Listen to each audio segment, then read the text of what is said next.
Hey guys, what's up? It's a Culture Detective here, investigating your favorite movies, and today I'm going to be doing a review on Shudder, or in Thai, Shudder Kotit Winyan. I'm sorry. ชัตเตอร์กดติดวิญญาณ There you go. So, Shudder is a 2004 Thai horror movie, and I watched it last night at 1:30 a.m. in the morning all the way until 3 a.m. in the morning, all by myself in a dark room. It is directed by Banjong Pisantanakun and Pakpum Wongpum. Again, I'm not Thai, I'm sorry if I mispronounce anything. Now, the reason behind watching this is because this has been on my watch list for a very long time. For the last year or so, I've been trying really hard to look for horror movies because I want to watch more. I want to be scared. I want fear. And also, I want to write a horror screenplay in the future. And I just want to watch more horror movies and understand horror a bit more. So Shudder is a movie where our main character, who is a guy whose name is Tan, and he takes photos with a camera, with a film camera, and with a Polaroid camera. And one day he and his girlfriend were driving on the road at night, and then suddenly they hit a woman, and they survived and left. And this woman basically returned as a spirit or a ghost of some form and is haunting our main characters, Dan and his girlfriend Jane, through photos, through spirit photography. And this plot seems really basic and not very scary, but wow. Wow, this movie is it's scary. It is scary, and I don't say that lightly because I won't say I'm a horror expert, but I'd say 95% of all the horror movies I've watched aren't that scary. They don't scare me that much.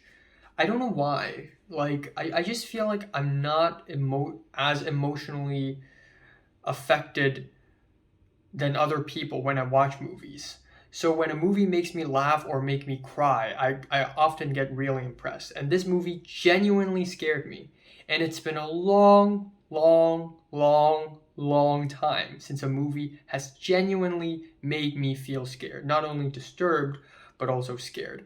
This is exactly the kind of movie that makes you want to turn around to find out what's lurking behind you, but you also kind of don't want to turn around because you don't want to find out.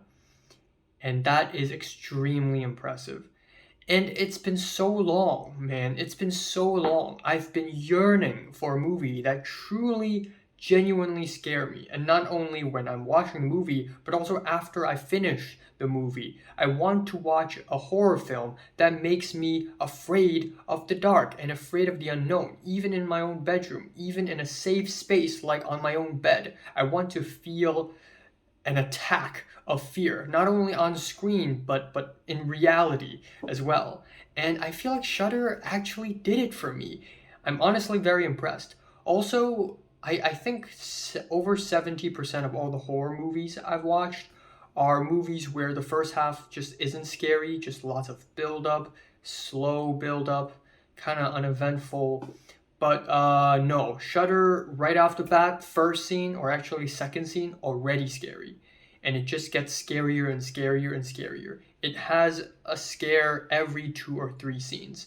There are parts in Shudder where it's just 3 to 4 scary scenes back to back to back to back. It just constantly scares you. It never ceases to stop. So many scares packed into one movie. It's honestly amazing. The whole movie is only 97 minutes long, but I feel like there are like at least 13 or 14 scary moments in this movie, and that's very impressive. Now, the first half of this movie is amazing. I honestly considered giving this a 9 just because of how amazing the first half is. There are just so many effective scare scenes that feel refreshing and creative, even though this movie is from nearly 2 decades ago. the first scare after the car crash scene, which is basically the inciting incident. We have the first actual scare where Jane, the girlfriend, was outside the door of the film room, and that was very good. That was the scene that made me go, oh, hold on, this movie might be even scarier than I thought it would be. Where the doorknob. Oh, by the way, if you haven't seen the film, I highly suggest you just stop watching here and just see the score and get out, because I will be spoiling the scares. And if you know how this movie's gonna scare you, you're not gonna be scared anymore. So I'll spoil it. Spoilers. But yeah, the first scare with the doorknob just aggressively twitching, that was really good. And that is mainly because when the eerie, scary music starts playing and when the camera sort of pushes in at the door, you sort of expect some sort of jump scare. But instead of a momentary jump scare, it lasts. The doorknob didn't just twitch randomly, it just kept twitching. It's for real. It's lingering. But it doesn't just stop there. Jane actually opened the door and the door got locked from behind. And that was a fantastic, scary scene. There's another small little jump scare where Tan, the guy who takes photos, he looks at his own films and there's a shadow, and the shadow suddenly faced towards him, and he's like, oh my god. It's a really basic and cliche jump scare, but it just really works because it's, I guess, somewhat creative. And I think that's a testament to how much creativity actually matters in horror films, because cliche jump scares and creative jump scares are actually extremely different. And then we have the exposition scene that I also find scary. Usually exposition scenes are boring as hell, or are at least just not very scary.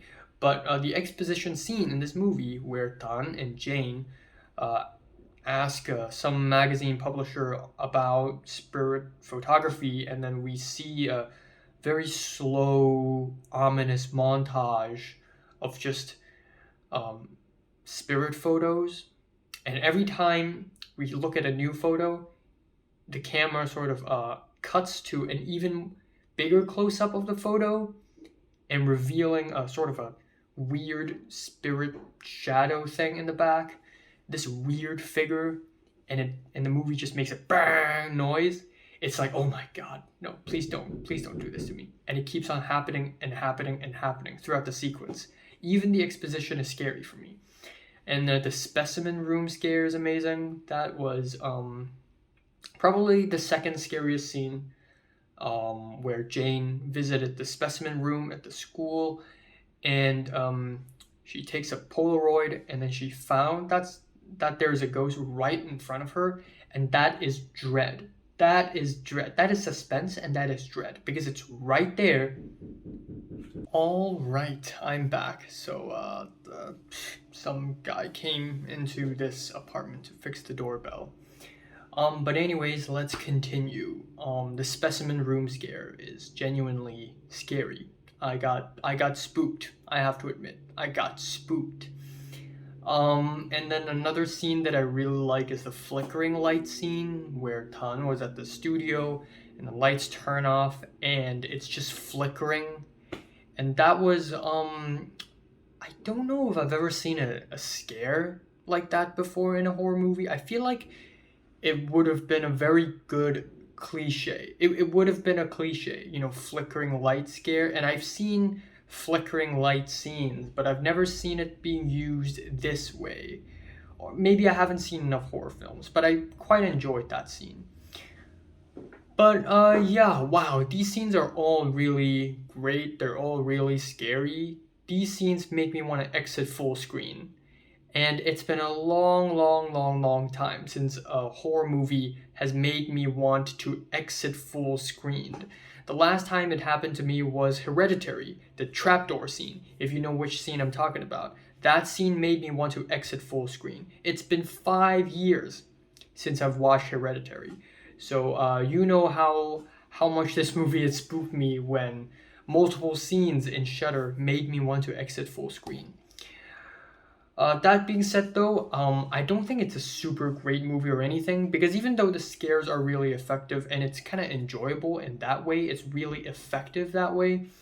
The story in and of itself is kind of basic. You know, we have the ghost whose past life is very tormented because she has been bullied and she committed suicide, and now she's you know uh, taking revenge against the people who had wronged her. And it's pretty basic, it's pretty cliche, and this movie is also, I guess, heavily inspired by the boom of J-horror in the late 90s and the early 2000s with Ringu and The Grudge and such.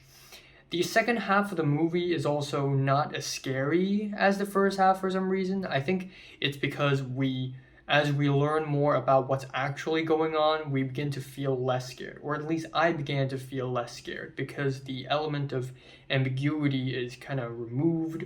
And also the scares just get a little bit repetitive in the second half. You know, a lot of scenes just have the same formula. Oh, she's there. Wait, she's not there. Oh, she's there. Wait, she's not there. But I think the climax is pretty good. I think the ending scene is also really good. Again, with the scene, the ladder scene where the ghost is sort of climbing down, I feel like that scene is supposed to be way scarier, but I don't feel as scared in that scene as I did in scenes from the first half of the movie. And I feel like that's partially because I already know what's happening and I'm just seeing it unfold right now. The ending is a little bit predictable, and I think that's mainly because of my cultural background. Given that I'm from Hong Kong, I've heard things like myths where ghosts like to attach onto people and sit on top of people's shoulders and make you feel heavy. So I've heard things like this, and I was expecting the ending to be like that, and it turns out to be like that, so I wasn't like too shocked or anything. But if you're not from this cultural background, you may actually feel shocked from it. And at the end, I'd like to say that I guess this is a very effectively scary movie, don't get me wrong, but plot-wise, artistically, this is not as high octane and as inventive as horror films like Perfect Blue and Audition and Cure and Rosemary's Baby and Hereditary and Midsommar and The Lighthouse and The Witch and all that stuff. But all the movies I've just mentioned didn't intensely scare me as much as this movie did. So in a way, it also proves that just because a horror movie is super scary, doesn't mean artistically it's that great or anything. So if a horror film can be simultaneously intensely and effectively scary, but also be very artistic, it would honestly be the perfect formula for every horror film ever. Or not every, but like the best horror film ever, if you know what I mean. So yeah, I'm just gonna leave it here. I gotta go get lunch now, or eat lunch now. Shudder, if you want to get scared, you gotta watch it, man. Watch it alone, watch it at night, in a dark room, all by yourself. I'm giving Shudder an 8 out of 10. So have you watched Shudder from 1 to 10? I'm just rate it, like it, and subscribe if you want more. And thanks for watching.